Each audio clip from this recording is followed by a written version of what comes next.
Hi guys, it's Steph from IDRIVEACLASSIC and today I'm back in this amazing FIAT 127 and I'm really excited to show you the car today. So as always, we're going to look around the outside, we're going to hop in, take a look around the inside, I'll walk you through the dash and then we've been given the keys. So we're going to take this amazing car for a drive, but you've probably spotted the steering wheel is on the wrong side. So it's going to be a journey together today. It's so exciting to show you the FIAT 127 today, because not only is this a very rare car in England, it's also the very first FIAT to ever feature on IDRIVEACLASSIC. Now, I don't know about you at home, but personally, I didn't know an awful lot about FIAT. And I wanted to share with you a little bit of context so we kind of understood how this became, or kind of rebadged from a FIAT 127 through to this amazing FIAT 127. So FIAT, a Spanish car manufacturer for those watching abroad, was founded in May 1950 and was originally an idea coined by a Spanish bank. So the idea was that they needed a bit of a car manufacturing industry for Spain and Spain alone. And then the idea was later taken over by a state-owned industrial holding company. The idea was this, in a nutshell: Spain needed, or certainly wanted, their very own mass production car manufacturer, and the idea was it was going to boost the home market and potentially at some stage later on down the line compete in wider Europe. So progress on the idea had been really slow. So I think the original idea had come about in 1940 during World War II, which kind of gives you a bit of a context to why it was so slow. But it was slowed down even further by the recovery from World War II and the recovery from the Spanish Civil War. And with all of that going on, Spain, whilst having the talent and really understanding how to build cars and engines, they didn't really have any experience in mass producing these cars, and therefore to get it right and to make real impact on the market, they looked to go into business with a foreign partner, which meant that when FIAT was founded, it was with a deal with Fiat already confirmed. So it wasn't a case that they started the company and went out. They knew what they were doing from square one, which hopefully gives you a little bit of explanation as to why the FIAT rebadging exercise happened on a few different models, including this particular car. So going back to the car itself, the FIAT 127 is a fantastic little front-wheel drive Super Mini, and it was created in an era where the Super Mini was starting to gain real traction and become an attractive choice to buyers, because there was a bit of an oil crisis in the 70s, which meant that big gas-guzzling cars, as we saw maybe in America, weren't really something that buyers were looking for in Europe.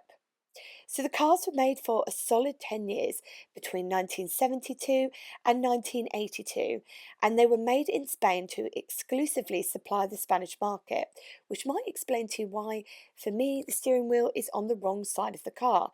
But in certain countries that you're watching in, it'll probably be right to you. Now, if you wanted one of these in England, you would have been looking at the FIAT 127, because there was a bit of a deal where Fiat said, we'll supply the rest of the world, and the FIAT 127 will supply Spain. So, as a non-Spanish buyer, I would have been getting a Fiat. And although the car we're testing today is the 903cc engine, which was a Fiat engine as fitted to the FIAT 127, FIAT did design a slightly larger engine, the 1010cc, which was used in the FIAT 127, but was never an option on the Fiat badged 127. Complicated? Well, that's rebadging for you. So in all of these little 127s, it is a 4-speed manual, and your body shapes on these were either a 5-door or a 3-door hatchback or a 2 or 4-door. Now, the 4-door variant was included because that was part of FIAT's design policy. They believed that every car, you needed a 4-door car.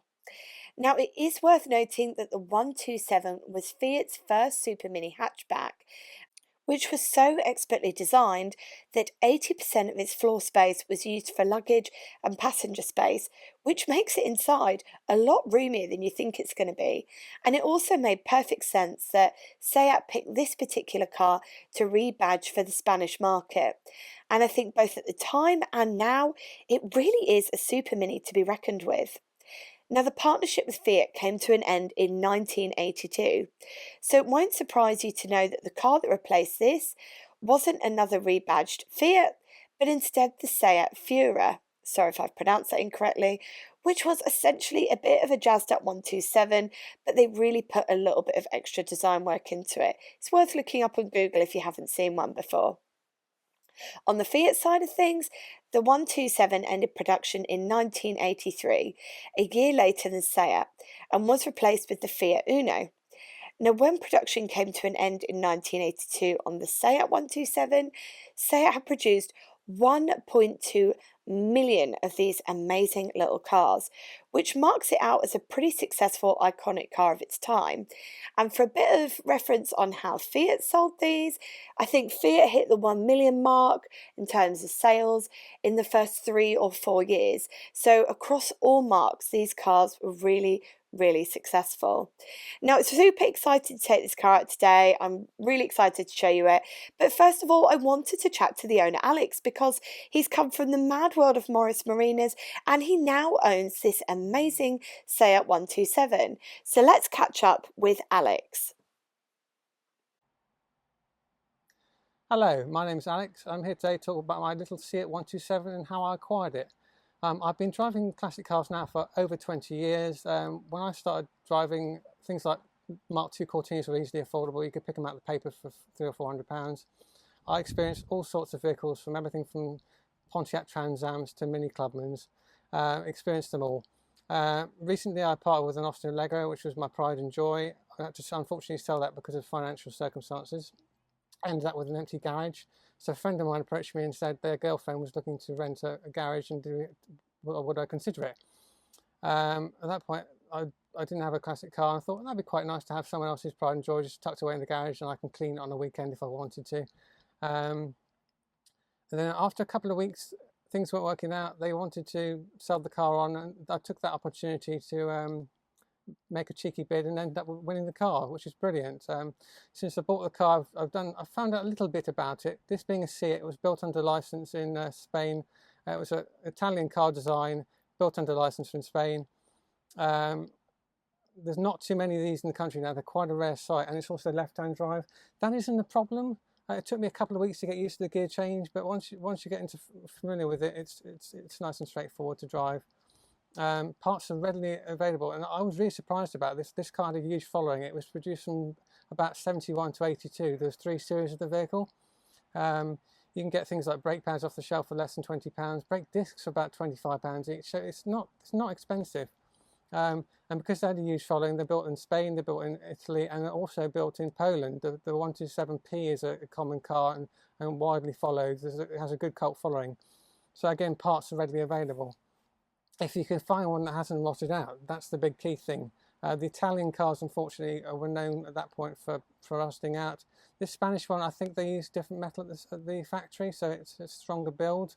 It seems to have certainly held up, and coming from a sunny, warm climate like Spain has obviously certainly helped it. I love this little car. It's been in lockdown with me since January. I was doing some work over winter, and then obviously we've not been able to go anywhere, so for the last month or so I've been using it regularly and putting some miles on it, and touch wood, it's been absolutely brilliant. I wanted to show you the dash inside the car because it's pretty simple, but you can tell that the Italians have had a hand in this because it is so stylish and so well put together. So when we look in front of us, simplicity really is key because we only actually have 2 dials, but everything is contained within that we need to know. So to our left, we've got kilometres per hour because, as we know, this is an imported car, and we've got our mileage there. So it's on roughly about 40,000-ish miles for those of you that work in miles, and for your kilometres it's just over 60k, so it was doing really well, and it's not really been used that much, which probably explains why it's in such nice condition. Now when we look on the other side, we've got a selection of dials, and it's split into quarters, a bit like a pizza actually. So we've got generator, that tells us if the battery is charging. Then we've got, so that's our temperature gauge. As we come round, you can see PRES, that's just for your oil pressure, and then down into here, which is our fuel gauge. So you see these switches, and I'm going to be super careful touching them because I am terrified that I'm going to break one of them. So that's for your side lights and your headlights, and this bizarrely is actually for your rear heated screen, which wasn't a detail I was expecting to see on the car today. So in front of us we've got our 3 stalks, and so we've got 2 on my left hand side and 1 on my right hand side. So the one on my left hand side closest to me, that is our indicators, as you'd expect. Now this back one here is a little bit different. This is actually for, down is for flashing your headlights at somebody, and up apparently just turns all the headlights off, so you have to be really careful if you're driving in the dark not to knock that. And then over on this side we've got our wipers. Now I was actually quite impressed that it's a twin speed wiper. I would have thought for a car of this age that we might have been lacking in that. So that kind of sums up what's in front of us really, which I know is very basic, but I feel like we've got everything here that we need to have a pleasant drive. Now as we look into the centre of the dash, we've got an ashtray there, a cigar lighter, and as we come down you can see our heater controls there. They're just tucked away, which means that it's not the easiest thing to reach for if you're trying to change it whilst you're driving. And we come down here to an aftermarket stereo. Now over to our right hand side we've just got a cubby hole where we might have a glove box, and then coming back into the centre we've got our gear stick. So it's exactly what you'd expect to find really. Now there's one small detail that I want to show you before we go for a drive today, because it's really weird. So I'm just going to show you with my foot there where the accelerator pedal is. I keep clipping it slightly because that centre console is placed slightly over it. Now as you've probably spotted already, this car is in fantastic condition, and even right down to the small stuff. So as we look up to our headlining and our sun visors, the fabric is still really nice, it's not marked, and even that light above the rear view mirror is still in really good condition. And in fact this is not only aesthetically pleasing, but it's a really, really nice example. So we're very lucky to take this out today. And all the doors are trimmed in black vinyl, and even down to things like the door pulls, everything is just really stylishly put together, and it all coordinates beautifully. We've even got a pocket on the door to put papers into, and it's not bulky and it's really well laid out. So that's a bit of a whistle-stop tour really of the inside of the car and what we've got to play with. So I thought, now why don't we talk through the gearbox? So we put our foot down on the clutch and we come up into first gear, down into second, cross, up into third, down into fourth, and across. And what we do is we push that in and we take that down into reverse, and I'll return that to neutral for you. And I thought we'd get the car started up. And it sounds really nice, and for those of you that are interested in originality, it is on its original exhaust, which means that that sound that you hear is completely genuine and how it would have sounded from the factory. So turn those keys for you.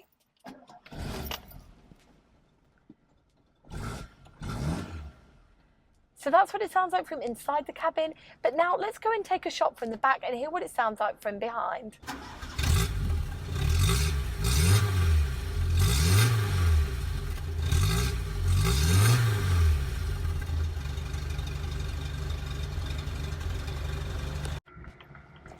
We're going to go up through the gears so you can hear what she sounds like.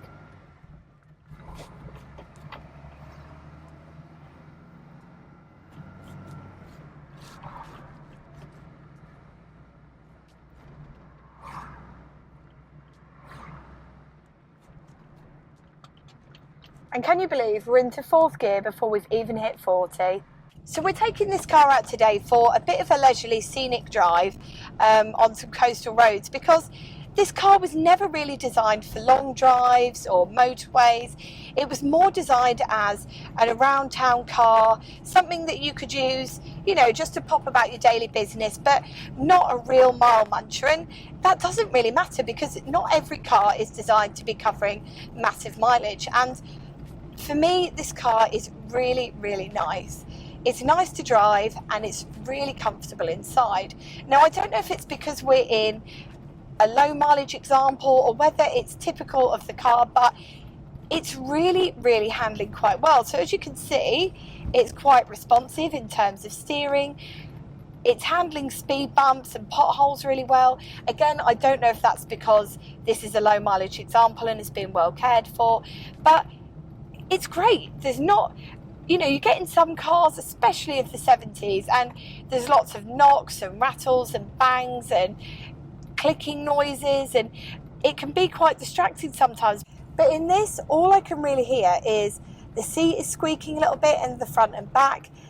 and it's really, really nice. And it took me by surprise, really, because when I got offered this to test, I assumed it was going to be a little bit tinny and a little bit kind of gung-ho. So I didn't really expect massive amounts of quality. So I've been quite surprised getting into this to find that actually it's quite well built.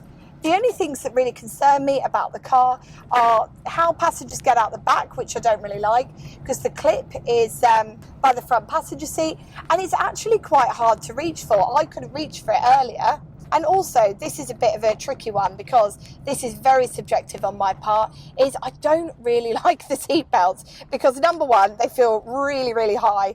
And number two, I know I'm not Slimmer of the Year, but they feel really, really short, and I just feel a wee bit uncomfortable. So I think if I was going to get one of these, I would adjust up the seat belts. Now, these criticisms are pretty small, because if you think about it, with a car like this, how often would you have been loaded up for all in? Probably not very much. So something like the clip on the seat is hardly here nor there. Now let's talk about what I do really like about the car. Number one, it's got a really good turning circle. And I know that seems really weird, but when you're trying to park something like this or any car in a town or city where parking is at premium, stuff like that really matters. And as well as that, we've got great visibility all round, which is pretty typical of an older car anyway, but occasionally you do get a few surprises where things don't look quite right. Now, where are we sitting? We're actually sitting quite high up, which is great because it affords you extra visibility. And I know it's a small car, but all these little details add up and really help to build driving confidence when you're in a car, especially when you're driving on the wrong side of the car as well. And it's really helped me gain a much better understanding of how big the car is, and it's made it quite easy to park and reverse. Now, although these are known, I'm sure somebody will remind me, the reason there's not many of these left is that they do rot out quite quickly. Although if you do go to Poland, Spain, Italy, and generally the warmer bits on the continent, you will see a lot more of these cars. For me, I still think it's a really viable option as your classic. So when I think about stuff like that, I think number one, can it be used? Is it usable? This, I think, definitely is. I mean, even as we put our foot down there, we're picking well up to what's on there is 50 kilometres, 30 miles an hour with absolute ease. We're not being held back. We can keep up with all the traffic around us. And as well as that, you make people smile. So every time we've caught somebody's eye today, they've smiled back at the car. And it's just a really positive, happy little car that you can have a really great time in. And I think if you're looking for a cheaper classic, this is cheaper than your Fiat 500s, but in my opinion, you get a much more usable experience. Not that great on hills apparently, but we've not found any to test today. And as well as that, the key thing with any classic car, the parts availability. So your parts availability on this is really good. You can get pretty much everything that you need. In fact, it's up there with a Morris Minor in terms of what you can get. And some of the parts are actually cheaper than they are for a Morris Minor. Not only have you got all of that, but as well, it's really, really attractive to look at. And that might be a really shallow thing to say, but if you're going to have a classic car, pick one that looks really, really cool and really, really stylish, because you're going to be spending a lot of money on it. So you want it to be brilliant inside and out.